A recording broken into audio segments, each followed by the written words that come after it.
السلام علیکم ورحمۃ اللہ وبرکاتہ۔ دوستان عزیز، آپ کا میزبان عمران احمد چیمہ آپ کی خدمت میں حاضر ہے۔ دوستان عزیز، سلسلہ ضیاء النبی صلی اللہ علیہ وآلہ وسلم میں ہم اپنے آج کے موضوع کا آغاز کرتے ہیں۔ بسم اللہ الرحمن الرحیم۔ سفر طائف۔ حضور علیہ الصلوۃ والسلام نے جب ملاحظہ فرمایا کہ موجودہ حالات میں مکہ کی مسموم فضا میں اسلام کا شجر طیبہ بار آور نہیں ہو سکتا تو حضور ذرا مایوس نہیں ہوئے، بلکہ اپنی تبلیغی سرگرمیوں کے لیے انہیں نئے میدان کی تلاش شروع کر دی۔ مکہ سے 120 میل کے فاصلے پر طائف نامی ایک شہر تھا، جہاں اس زمانے میں قبیلہ بنو ثقیف آباد تھا۔ وہ زراعت پیشہ لوگ تھے۔ زرعی معاملات میں ان کی مہارت نے اس شہر کو دور دور تک مشہور کیا اور ان کے گرد و نواح کو رشک فردوس بنا دیا تھا۔ ایک دلکشاں اور پرفضا پہاڑی سلسلے میں یہ شہر آباد تھا۔ شہر کے ارد گرد انگوروں اور سیبوں کے خوبصورت باغات کا سلسلہ میلوں تک پھیلا ہوا تھا۔ اعلیٰ قسم کے انگوروں کی بل کھاتی ہوئی بیلوں پر انگوروں کے آویزہ گچھے دل و نگاہ کو دعوت نظارہ دے رہے ہوتے۔ ان کے پہلو با پہلو سیب کے باغات تھے، جن کا خوش ذائقہ خوشبودار اور رنگین پھل دیکھ کر منہ میں پانی بھر آتا۔ درختوں کی کتاروں کے درمیان ٹھنڈے اور میٹھے پانی کی آب جوئیں اپنی بہار دکھا رہی ہوتی تھی۔ مکہ کے روسا نے بھی اپنے مکانات وہاں بنا رکھے تھے۔ جب مکہ کی گرمی ناقابل برداشت ہوتی تو وہ دل بہلانے کے لیے یہاں چلے آتے۔ بعض قریشی سرداروں کے یہاں زرعی رقبے بھی تھے، جن میں انہوں نے باغات لگا رکھے تھے۔ طائف کے باشندے کیونکہ مالی لحاظ سے خوشحال تھے، اس لیے وہ اپنی اولاد کی تعلیم و تربیت کی طرف بھی توجہ دیا کرتے تھے۔ اس زمانے میں جبکہ سارا جزیرہ عرب جہالت کے اندھیروں میں غرق تھا، طائف میں بہترین طبیب اور مایہ ناز منجم موجود تھے۔ اپنے زمانے کا بہترین طبیب حارث بن کلدہ، جس نے علم طب ایران کے ماہر اتباع اور حکماء سے حاصل کیا تھا، وہ بھی طائف کا باشندہ تھا۔ اسی طرح جزیرہ عرب کا ماہر منجم عمرو بن امیہ بھی طائف کا رہنے والا تھا۔ یہ شخص علم نجوم میں ید طولہ رکھتا تھا۔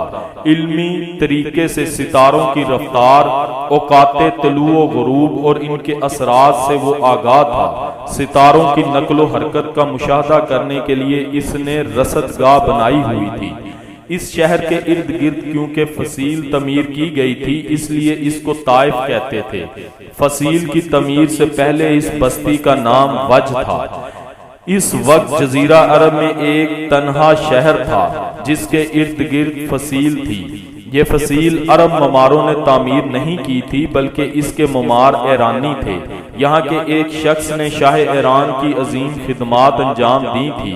اس نے اس سے پوچھا کہ میں تیری خدمات کے عوض تمہیں کیا انعام دوں؟ اس نے کہا، اے بادشاہ، آپ مجھے ایسے ماہر انجینئر اور کاریگر دیں جو میرے شہر کے ارد گرد فصیل تعمیر کر دیں تاکہ کوئی دشمن اس پر حملہ نہ کر سکے۔ چنانچہ کسرہ ایران کے بھیجے ہوئے ماہر کاریگروں نے اپنے انجینئروں کی زیر نگرانی یہ فصیل تعمیر کی۔ اس وقت سے اس کا نام طائف ہو گیا۔ شہر میں ایک پہاڑی ٹیلہ ہے جس پر لات کا مجسمہ نصب تھا، جو مشرکین عرب کے 3 اعلیٰ معبودوں میں سے ایک تھا، جو مسلمانوں کے غالب آنے کے بعد مسمار کر دیا گیا۔ طائف کا شہر اپنی گوناگون خصوصیتوں کی وجہ سے حضور علیہ الصلوۃ والسلام کی توجہ کا مرکز بنا۔ قبیلہ بنو ثقیف سے حضور کی کچھ رشتہ داری بھی تھی۔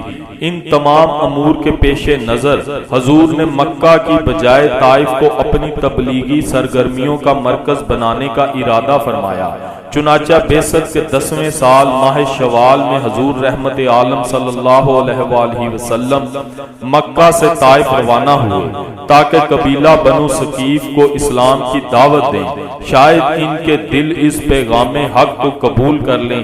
اس طرح دین مبین کو ایسے جانثار مجاہدین میسر آ جائیں جو اس دعوت حق کو دنیا کے گوشہ گوشہ تک پہنچانے کا فریضہ خوش اسلوبی سے ادا کر سکیں۔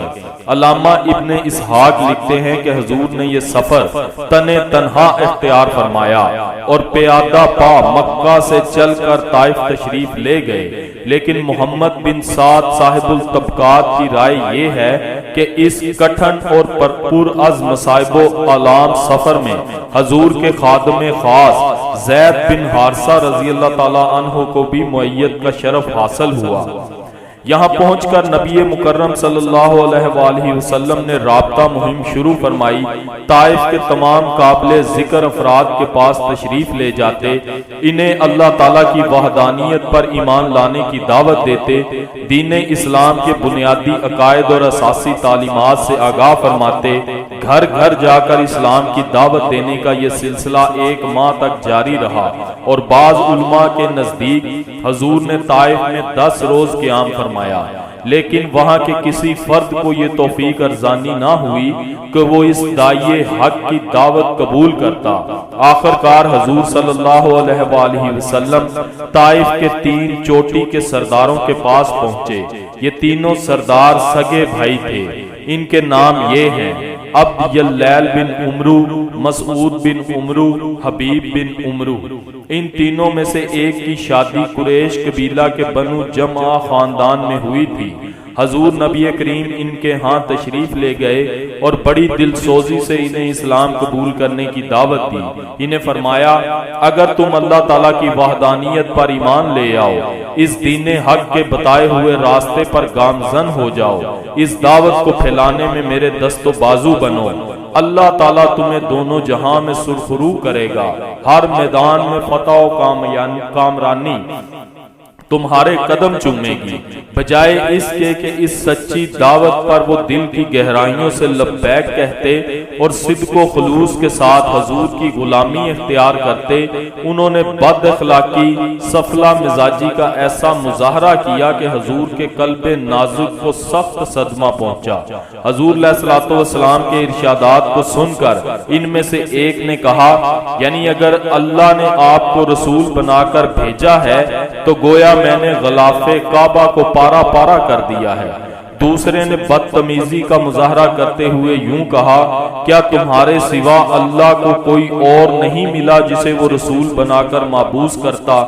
تیسرا کہنے لگا، باخدا میں آپ سے ہرگز بات نہیں کروں گا، اگر آپ واقعی اللہ کے رسول ہیں جس طرح آپ کا دعویٰ ہے تو پھر آپ کی شان بڑی بلند ہے۔